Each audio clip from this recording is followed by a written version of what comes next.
I want to set, we're going to be, again, good lessons from bad guys. I'm not going to make the joke of I'm not a bad guy, whatever. Let's see. So we're going to be talking about, it's spelled S-H-I-M-E-I. Shimei. Let's the groundwork. How are we going to pronounce it? Shadrach? Shemaiah? We'll call him Shamalamading. Like, how are we going to call him? Okay, we'll go with, you want Shemai? We'll go with Shemai. Okay. I'm not obviously all that well. I did the required Bible classes at ACU, and I did a little bit more than that, but it was me and my roommates were exegesis dudes, and I never paid attention to them. So there you go. So we'll be in 2 Samuel. We'll be jumping around a lot. So we're going to be mostly in 2 Samuel, 2 Kings. First one we're going to get to is, and I thought about splitting it up and kind of taking it piecemeal because he's actually got quite the large story. He kind of keeps coming in and out, you know. He's that side character that he comes in, kind of moves the plot along, and then he leaves, and he comes. He's like a McGuffin almost in the Bible, where he just moves plot along, and so it's kind of weird that he was mentioned as many times because I remember him from 2 Samuel because we did Bible Bowl on that when I was a kid. But I didn't know about the 2 Kings part. So we'll be we're going to be in 2 Samuel chapter 16. We're going to do verse 5 through 14. And then we're going to skip over to 2 Samuel chapter 19, verses 5 through 23. And I know if you're me, or if you're anything like when you were a teenage guy, you're probably trying to impress your girlfriend and trying to think of what's the longest verse I can read to impress. Because in the Church of Christ, the way you impress girls in the youth group is by reading long voices and carrying a lot of chairs. So it's true. I found that to be universal in all the youth groups I've been to. I moved around a lot. I went to 4 different high schools, each in a different state, and in all the youth groups I've been in, I have found that impressing girls with carrying chairs has been universal. Texas at first, but then Indiana. So Indiana, really, up until recently, Indiana was my longest one. Yeah, which was a great place, except it's cold. That's actually that's the whole reason we moved. So funny enough, we moved back to Texas. My wife and I moved because we both went to ACU, and she's from Denver and I'm from Indy, and we moved to Lubbock in 2013. I used to live here in the 90s. I went to South Plains then. And I was like, I need to live to Texas, but I can't live in traffic anymore because I've lived in LA and all those places. I'm just not doing it. And so Lubbock was the biggest city without traffic, and it just so happened I lived here before. And the reason what spurred it, the catalyst was, I was just driving to work one day and I just started listening to George Strait, and I'm like, gosh, I miss it. And it's the weirdest thing because I don't like country music, so it was just the weirdest thing. So George Strait's the reason I moved back to Texas. But I'm originally from Temple, so don't hold that against me. I lived in Temple and then here. Temple, yeah. I was born in Temple. Beg your pardon? Yeah, actually I do. One of my friends is from there. Casey Gast, I want to say is her name. She's a partner at she's a partner at BSGM. So there you go. See, the accounting and the Church of Christ world are both very small worlds. Anyways. Apparently Earth is too. So let's start. Does anybody want to read? Again, you want to impress your girlfriend or boyfriend? I don't know. I tend to make up, like if I find a name I don't like we talked about Shimei, I forgot, how do we gonna say it? Shimei? All right. I will just make things up and call him like Bob or something. Okay, I'll start with it, and then somebody can take chapter 19, 15 through 23. So here we go.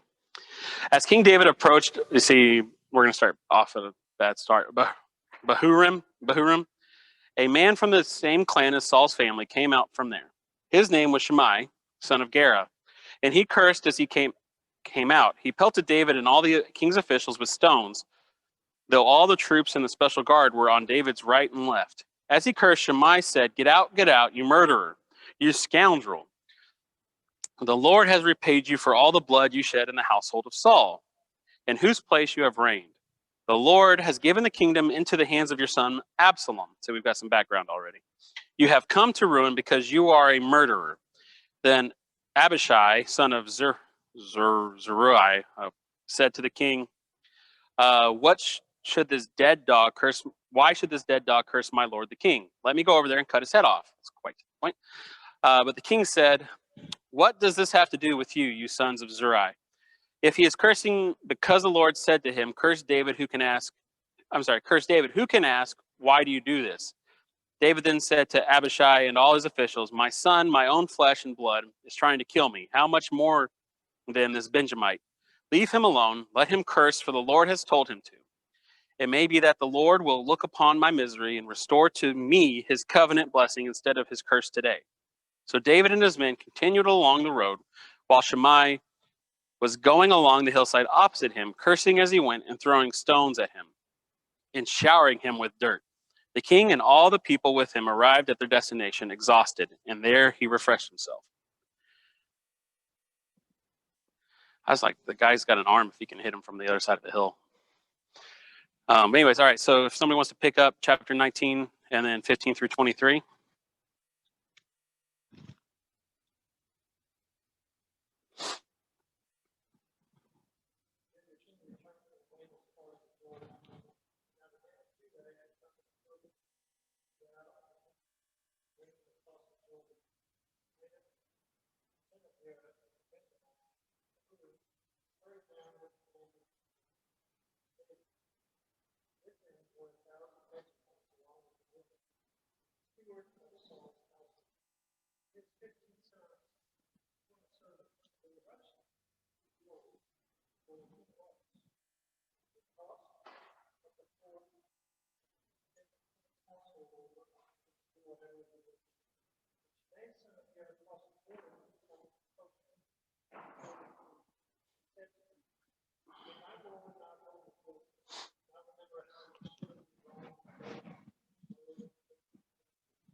This day you have become my adversaries. Should anyone be put to death, they go to death. Do I not know? Then I am the king over Israel. So the king said to Shimei, you shall not die. And the king promised him. Okay, and then we're going to skip over to 2 Kings now.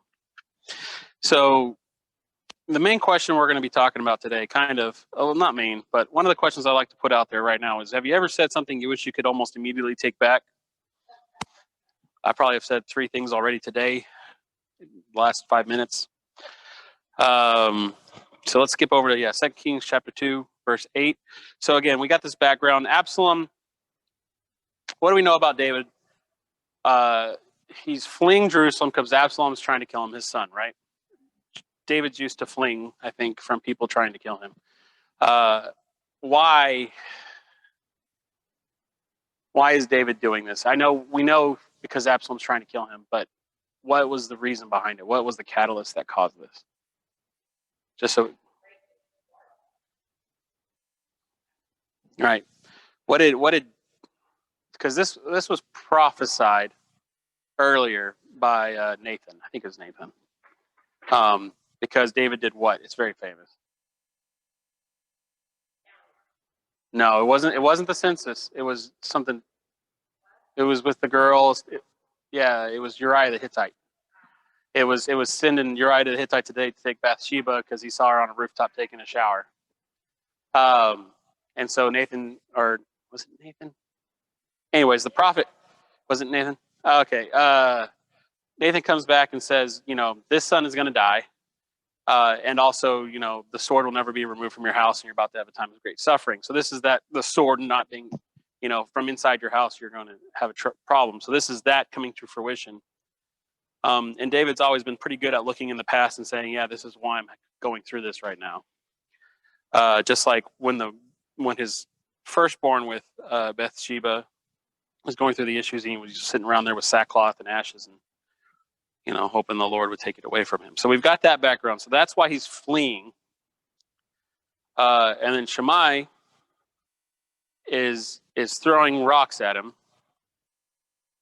And so why? He says why, but why? People just don't throw rocks at people normally. Right.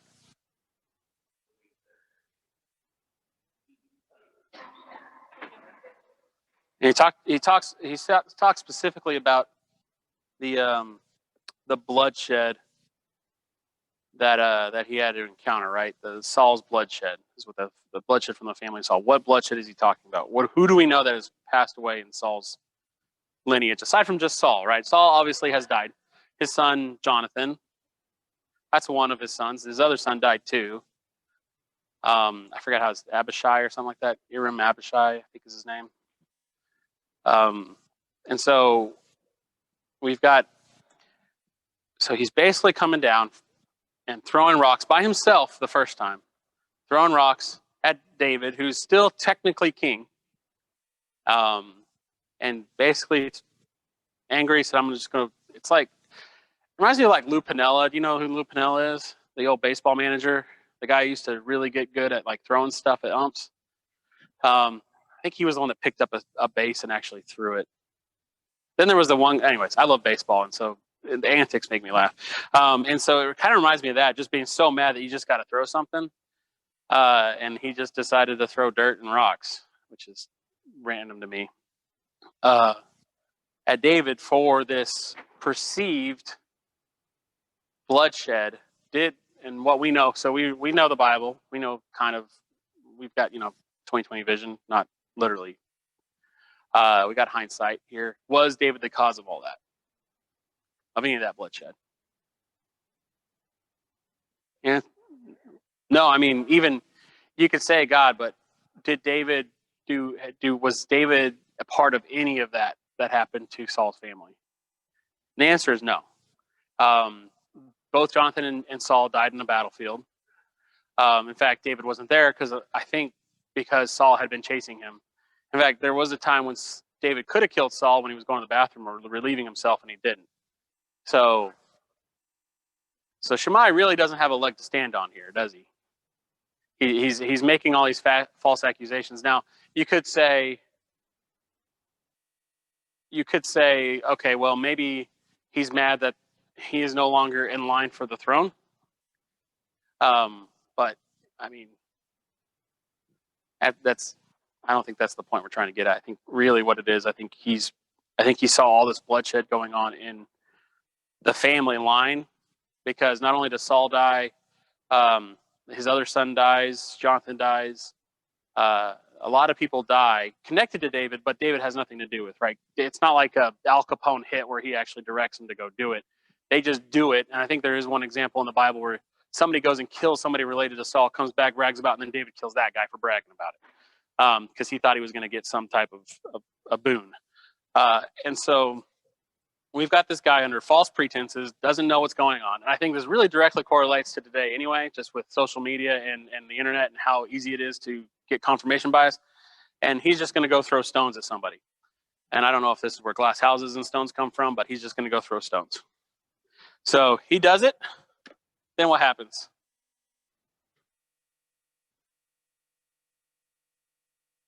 Somebody wants to cut off his head. It's pretty direct. That's a pretty drastic increase of dramatic increase of events there, huh? I throw a stone, you cut off my head. Not really tit for tat there in the American justice system. What was? Well, the story concludes in a weird way, but I want to set the players up. And so, what was the guy's name that wanted to cut his head off? Because he stays in this story. Abishai. Okay. Why did he want to cut his head off?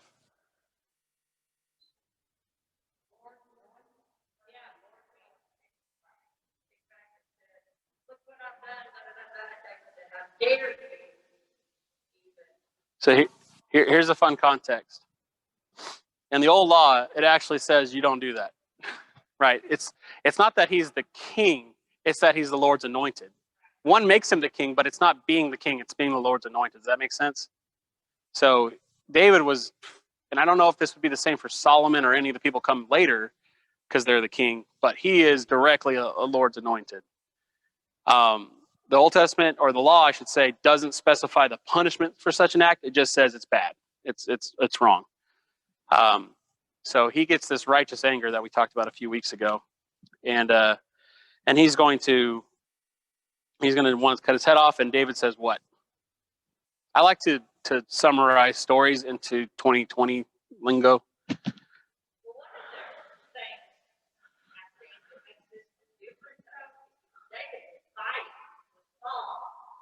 Yeah. Right. Right. Yeah, and so then David doesn't kill him. He says his cursing is coming from God, which is interesting to me, and we can go spend forever on that. His cursing is coming from God. Leave him alone. Then he comes back, and then what? Absalom's defeated, so David gets to be king again, right? And so what does he do? He's the first person to do what? He's the first person to go apologize. I don't know if you've ever had these people in your life that once they find out who you are, they apologize for how they treated you, which to me makes me think actually less of them. Either be a jerk or don't be a jerk. Don't be a jerk just because I'm lower than you on the totem pole. Sorry, I just dealt with this at one company I was working at, who decided he wanted to pull rank on me and goes, he's like, I'm going to go talk to accounting about this first. And I was like, I am accounting. I was like, all right, you can go talk to him. You'll be calling me in about 5 minutes. So he's the first person to go apologize. He brings 1,000 men with him. I don't know why he did that, just in case it turns south. He has 1,000 guys with him to have his back so he doesn't die, just to fight. I don't know, or maybe to demonstrate why. I'm not really good at drawing conclusions. So he goes, yeah. My favorite part, especially Paul is guilty of this, I'm going to go on a tangent, and that's what I do, is when the Bible mentions something in one verse, and you're just like, what the heck, man? And then like nothing ever comes back to it, but it's like this massive question, and I forgot which one it is. But Paul says this like aside thing in Romans somewhere, I forgot, and I was just like, I don't even know what that means, but I want to know what it means because obviously it matters, but he just moves on.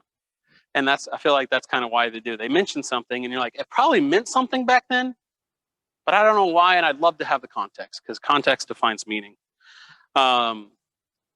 David forgives them, but David says something. Did you pick up what David says? Because he says something very, very interesting in this. And I mean, it's really interesting. Because he says, I'm not going to put you to death, but does he say anything else to that?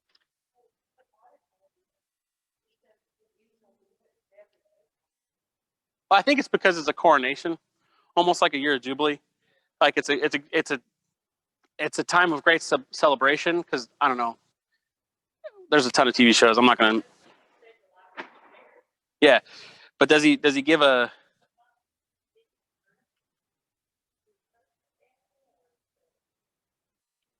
Not yet. He does sort of.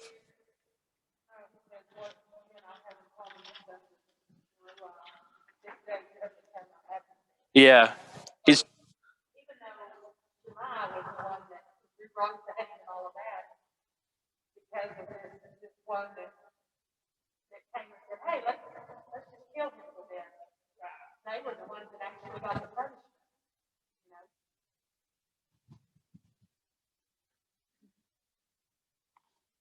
See, I think we have a problem with translation here. In 23, let me see.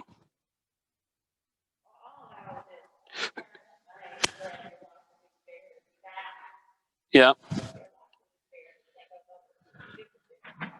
Yeah, so he says, and I think there's a problem with this translation because other translations kind of have it a little bit differently.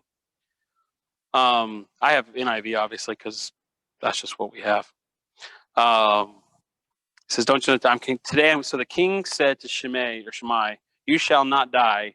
And the king promised him on oath. Let's go to 2 Kings chapter 2. We're gonna leave on that because this is gonna get interesting. We're gonna go a little bit of Game of Thrones. So 8 through 9. And I'm gonna read this real quick and then because it's just real fast. It says 2 Kings chapter 2, 8 through 9. I think they wrote this down. Wrong. Yeah, it's about Elijah. One sec. Let me get in my notes. 1 Kings. Thank you, Dewey. 1 Kings. 1 Kings chapter 2, 8 through 9. We'll get there eventually.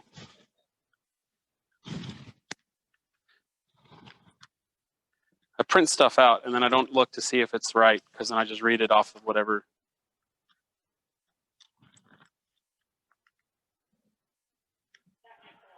There we go. So David is on his deathbed, and he's gonna. It's time for the grudges to come out. Chapter 2, 8 through 9. Let me get there. Sorry.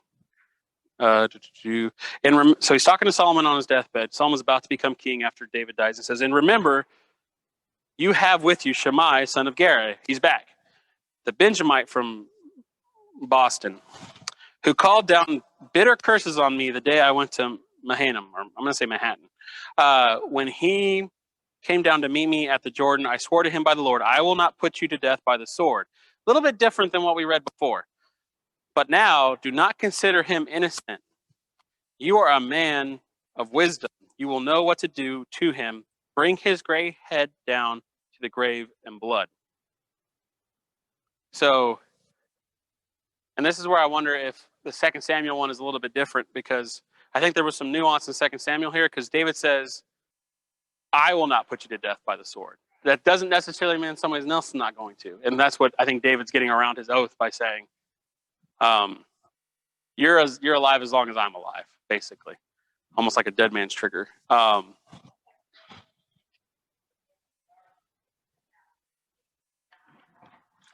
eventually, yeah. And they live longer than I'm going to. So then we're going to go to verse 36 through 46 if somebody wants to read that. We're going to conclude the Shimei story, then we're going to get to the lesson at hand and some of the questions. 36 through 46, same chapter. We're not going to 2 Kings, 1 Kings. Go for it.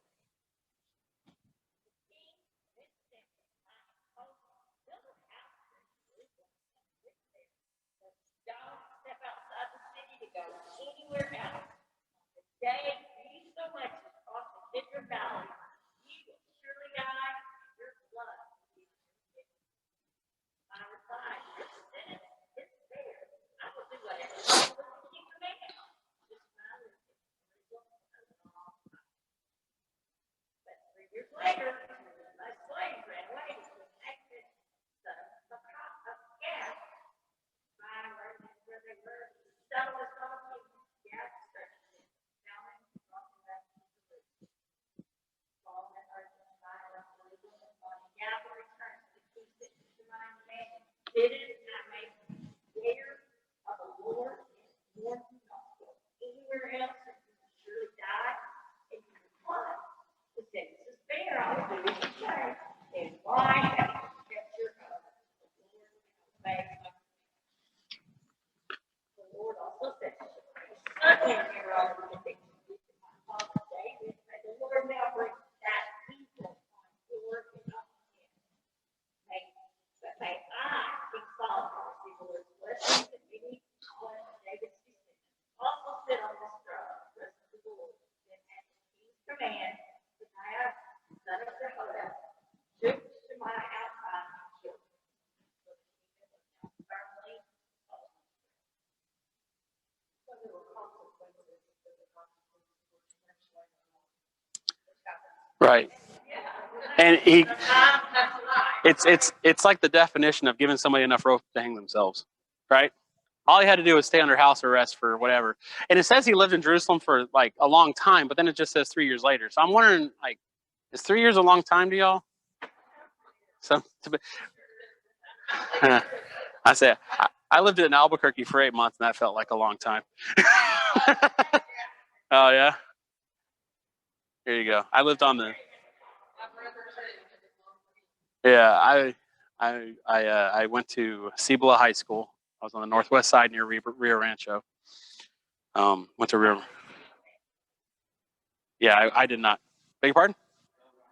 Oh my gosh, Paseo del Norte. Funny story about that. That I was driving with my dad one time, and I just saw the weirdest stuff in New Mexico that I never thought I'd see anywhere else.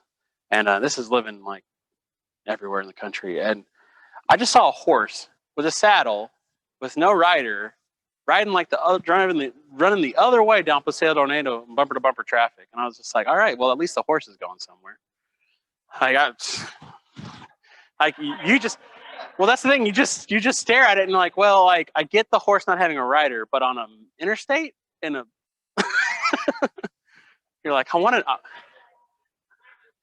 I guess you just want to know the story sometimes. Again, it's those little things like I really wish I knew the context of why, and I never like it just kept going. Like nobody stopped me. I think everybody just stared and looked. But anyways, so now we have the conclusion of the story. So Solomon, being wise. And even David says on his deathbed, "For you are wiser than I, or you are a wise king already." Gives him a chance to redeem himself, or at least not actually kill him. I think it's interesting. There's that in says, and now that he was firmly established in Solomon's hands, I think this is due to Shimei actually being the leader of Saul's family. So that would be like the last vestige of that line of having claim to that throne, if that makes sense. And so Shimei being dead, now David's lineage, like nobody's going to come and argue. Like I said, little Game of Thrones-ish. Not that I actually never watched that show, but I read the first book. So we know all this. So Shimei, what was the first thing he did that was wrong? But on what? Why? Like, what did he... We already talked about it, but he went after David on what? Like, what was his thinking on that one? Beg your pardon? Wrongs, assumptions. What do they say about assuming? I'm not going to say it in church, but you know the saying. I'm not going to say it. Just don't assume. I say you make a butt out of, when you assume, you make a butt out of you and me. See, but substitute but for the first three letters of assume.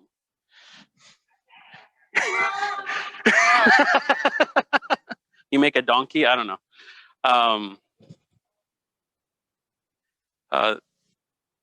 Sorry, yeah. No, you're fine. So the first question is again, when have you or someone you know, and please don't feel like you have to answer this question, jump to a conclusion about a particular situation that you later figured out you had the wrong information on? Right. Again, I guess my grandmother-in-law, my wife's grandma, loves to forward chain letters. I mean, I guess it's the 90s still. I still get all these crazy emails. Are you just going to eventually keep moving up and up and up until the glare doesn't get in your eyes? Yeah. Okay. And I read them, and of course she's a sweet old lady, and I love her name's Mama Lee, and I love Mama Lee to death, and I fix her computers when I'm there, but like I used to just send them right to the deleted folder, and then I just started kind of reading them just to see what this lady's talking about. But that's one of the things where like she sends this, she has a mailing list, and once you're on Mama Lee's mailing list, you're on it forever, and she just sends it to people. She just automatically just sends them, right? And you look at it and you read it, and you're like, no matter what your stance on anything is, you read it and you're like, no, this can't be right. Right? Like she sent me a GIF of President Obama kicking down a door. And I'm like, he's not going to kick down a door in front of national television. But she sent it like, oh, look what President Obama did. And he just goes pop and kicks his door in. I'm like, yeah. And so, and I think, again, I think we have this issue of, I finally got smart. The day I got smart about Facebook is when they let my dad on Facebook. They ruined Facebook when they let people, because when I was in college, my freshman year is like when Facebook came out. Like I was one of the first kids at ACU on Facebook. When they brought in the picture thing, like, oh, that was a blast. Let me tell you, when my dad got on Facebook, I detagged all my stuff. Like there was nothing to connect me from anything. Like I became Jesus between the ages of 12 and 30. Like ain't nothing you're connecting me to on Facebook.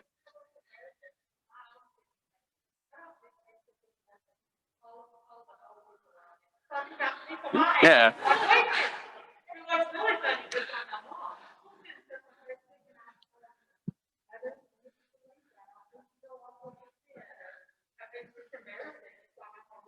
Yeah. Yeah. And so I think this story, this person throwing rocks at a king, under some very false pretenses, I think directly correlates to where we live in today. Now let's think about everybody has jumped to conclusions. We based on wrong information. I think I do it about 3 times every day just to my own wife, because I wasn't listening correctly. She's not here, so she's not going to hear me admit that.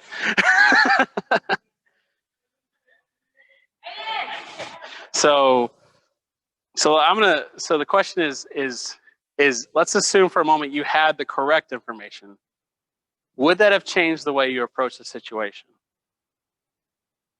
Like, who was the guy? Not Steve Harvey. But the rest of the story, Harvey. Paul Harvey. Thank you. I was like, no, that's Family Feud, boy. That's not. Yeah. So Paul Harvey. The rest, like, let's say you had the rest of the story. Would you have approached the situation differently? This stuff. You think so?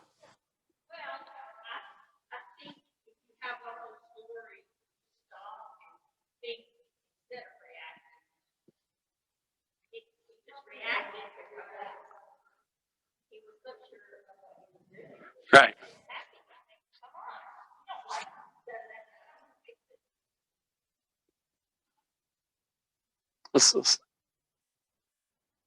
Would that have made? Let's say he was right. I'm going to play devil's advocate for a second. Let's say he was right about his information. Let's say David did have a finger and hand and all that, and he was just mad about not so much the bloodshed being, but not David having because I can see him being mad about the bloodshed and David being the catalyst for that, not much so the actual touching it. Does that make sense? So like the fact that David became the anointed versus Saul is the reason that caused all that. Does that make sense? And so let's say, does that make what he did any better? Right?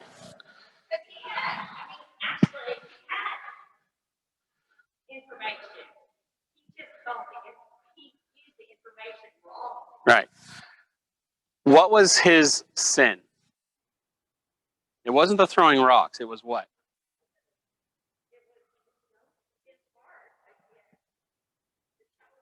Right. So regardless of what information he had, the fact that he cursed God's anointed, he was wrong regardless, right? And I think that's right. You're fine. I don't. Yeah, I'm being recorded. This is on YouTube, by the way. Did you guys know this? This gets posted on YouTube. Every class gets. No, it is. I'm sad because my views are always the lowest.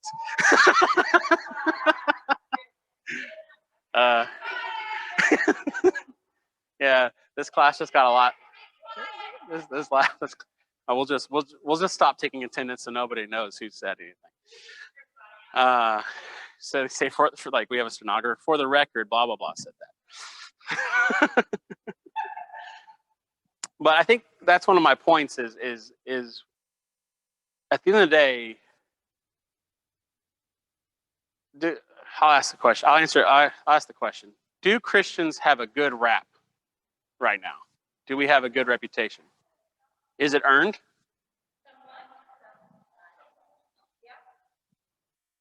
Do you feel like you helped earn that?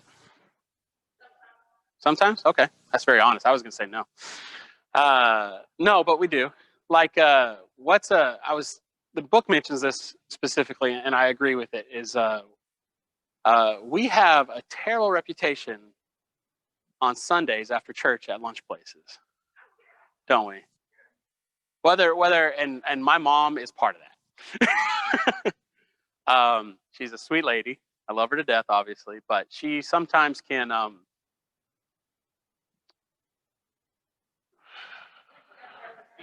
yeah. Oh, we're early service people. We beat the Baptists to Chili's. Yeah. So or it used to be in Abilene, it was beat the Baptists to Luby's is what it was back then. But we beat the Baptists to Chili's. And so, except Evie Mays is on Sundays now too, by the way, just so you know, is open on Sundays. So some of it is well earned, and I try to say this. We are always fighting people's perception of us as soon as they find out we're Christians. Especially Church of Christ. I love. I wear ACU stuff all the time, so just give it to me. I don't care. I love. Yeah, I love making fun of Church of Christ just because I feel like I can. What was that? The old joke of somebody got to heaven and like there's this cordoned off wing, and then they say, well, who's over there? I go, oh, that's the Church of Christ people. They think they're here by themselves.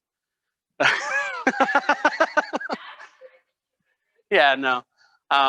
And I've been like, I went through the LA movement and some of the other stuff, so it's been fun. Oh yeah, it's been fun. I've had preachers that said I was going to hell because I clapped, and I'm like, this is that youth group that we're in that youth group that I've always said Church of Christ can't keep a beat anyway, so we should all not clap just because it always gets off like after 3 seconds. But we in my youth group where my family was half the youth group, I was like, that's all we have. Like that's all we can do. Like we don't know how to do anything else. Like we're just kind of just blindly in the blind here. But anyways, so we have this reputation, whether well earned or not. And my thought, the lesson I take from the good lesson I take from Shimei is, and I think about this even with the political thing of we're not, especially Romans 13. I don't know. I spent like a whole week 2 weeks on Romans 13 last time we went into it because it talks about how you act. We're not in control of our own lives, are we? I always like to say we're not the protagonists in our own story, are we? Right. And so what are we in control of? We're in control of how we react. And so we're not in control of whether we get in a car wreck, because this is Lubbock. We're not in control of whether someone cuts us off, flips us off, even though they cut us off. Lubbock's weird about driving. They're the nicest people until they get behind the wheel. But we are in control of how we react, whether I ride that guy's bumper or I'm like, you're in a Tesla and I'm in a Tundra. I'm about to get me a Tesla on my tires. I got cut off by a Prius one time, and I was like, this is embarrassing. But we are in control of our own actions. And regardless of whether Shimei was right, whether he had the right information or not, whether he was justified or not, doesn't make his reaction appropriate, especially not as a Christian. We are told to what? Somebody slaps you once, what are you supposed to do? Turn the other cheek. That's really hard to do. We are taught cause and effect. You cause me harm, my effect is I punch you in the face.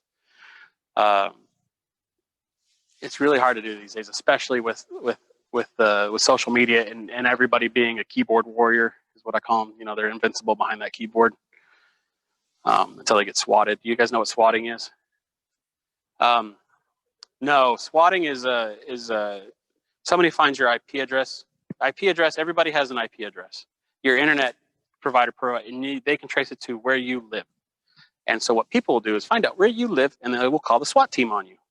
They'll say there is a hostage situation and blah blah blah blah, and they'll call it. So if they get mad at you on the internet, they'll actually do that. That guy's died from it before. Here you go. Here you go. Yeah. And so at the end of the day, I think that's my big takeaway here is we always talk about, oh, well, if I'd known the information, I would have done something different. And I said, well, that doesn't change the fact that you should have done something different to begin with, even if you had the right information. we're all working on half truths. We're never going to know the whole story with anything, right? We're not omniscient.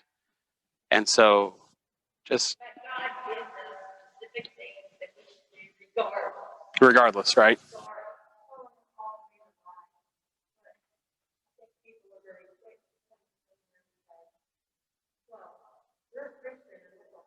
Exactly.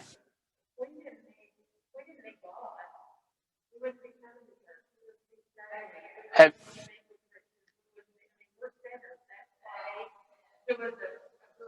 Mhm.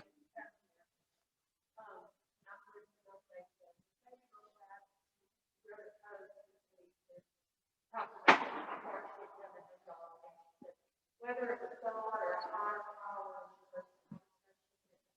No, I used to go to church, but I don't know. So I can say that, I realized that I was all and I did see him, but it was definitely God that brought us this far, and that I'm a person that goes to church, and people are just, I mean, the Christians are just human. yeah. And they can't like that, so beautiful. Man, sinners are forgiveness sinners, but that's the difference. We're forgiven. We got And I know we're all fighting these preconceived notions once people find we're a Christian and then people think less of it. Right? And we're always fighting that. We think if somebody thinks we're less of a Christian, then we think less of them, right? We're not called to worry about what other people. Sorry, if it's a reaction, right? If somebody thinks less of you because you're a Christian, do you not therefore think less of them because they thought less of you? See, I think the normal human reaction, or at least my reaction, would be, yeah, I think less of them. I write them off as being a dum dum or something. Oh, I do. And so right. And so we are called to just worry about ourselves, right? Worry about our own actions. Don't worry about the ones of others. Well, case in point, like this whole political spectrum where people come on Facebook and start hating you because you believe one thing versus the other, right? There's Christians on both sides of the aisle. And so, yeah.